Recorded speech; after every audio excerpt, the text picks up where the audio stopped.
The winner for original screenplay for Django Unchained, Quentin Tarantino.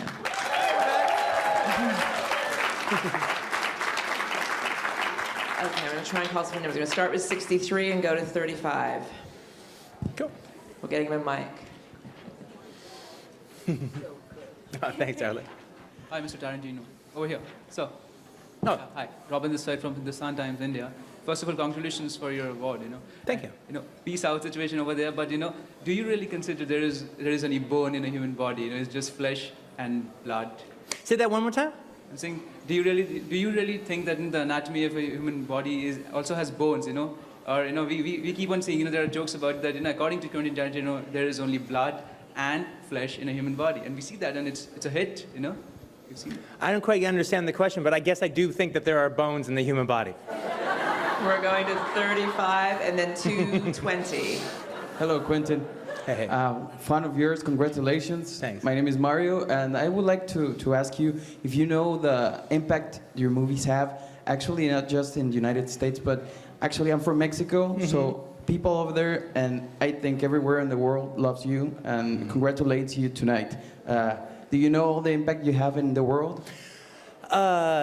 Yeah, I've actually always prided myself on being an international filmmaker. I mean, where I come, the way I look at it is, I'm not an American filmmaker. I'm an American, and I'm a filmmaker, but I make movies for the planet Earth. And I have since the very beginning with Reservoir Dogs. I went all around the planet Earth pretty much for a whole year, promoting it and doing all that, and I've been doing that ever since. And so to me, to me, America is just another market. I make my movies for Earth. We're going to 220 and then 117. Mr. Tarantino, hi. Oh, yeah, there you Yeah, go. congratulations. Thank you, sir. When you have spent months getting so much criticism for the words that you put down on paper, how rewarding is it to be recognized as the best person to put words onto paper? Well, I have to say, all that criticism that came out, it ended up being kind of a good thing, because one of the things that I wanted to do is I wanted to actually start a conversation about slavery, about America's role in it, and to actually take an audience member from the 21st century and stick them in the antebellum South and see what it was, and have a sense of what America was like back then. And so even the people that have criticized the movie, and a lot of people don't like it, and I can understand that, a lot of people do like it, and they've been kind of going back and forth. And that back and forth is really what I really wanted for the end of the day of this movie, and I hope that actually even continues for the next few years. We're going to 117 and then 99. Hi, over here. On your left. Sorry, hi. I'll tell you, 117, there you go. So, your movie was such a success at the box office, as were a lot of the Best Picture nominees this year. Do you think that the financial success of these films is going to impact how studios think about making adult-oriented, serious-minded fare?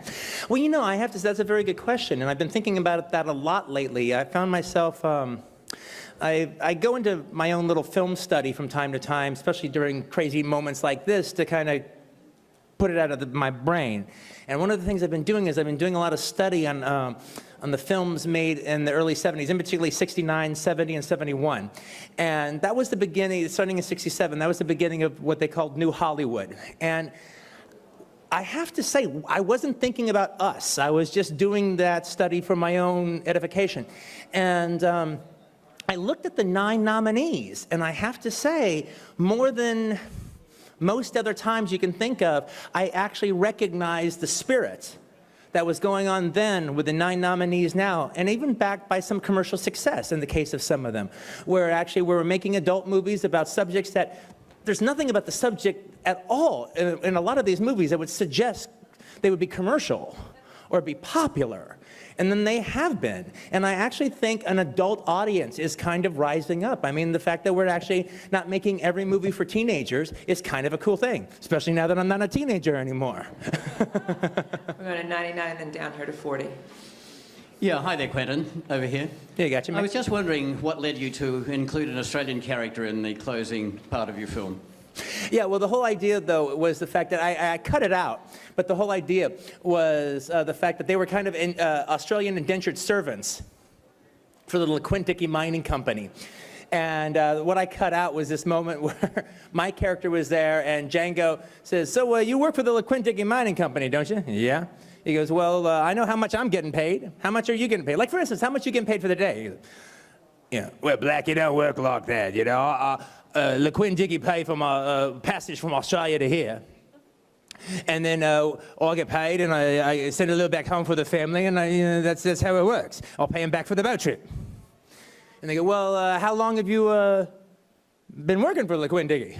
About 3 years. 3 years? And you ain't paying him back yet? You know? Shitpigger Wood, you a slave too.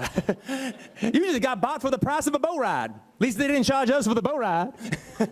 That kind of explained it. But movie's fucking long, so I got rid of it. All right. We're down with 40, and then we're going to end with 14. 40, there you go, 40. My name is Cherie Washington. Hey, Cherie. With We Connected Productions in South Carolina.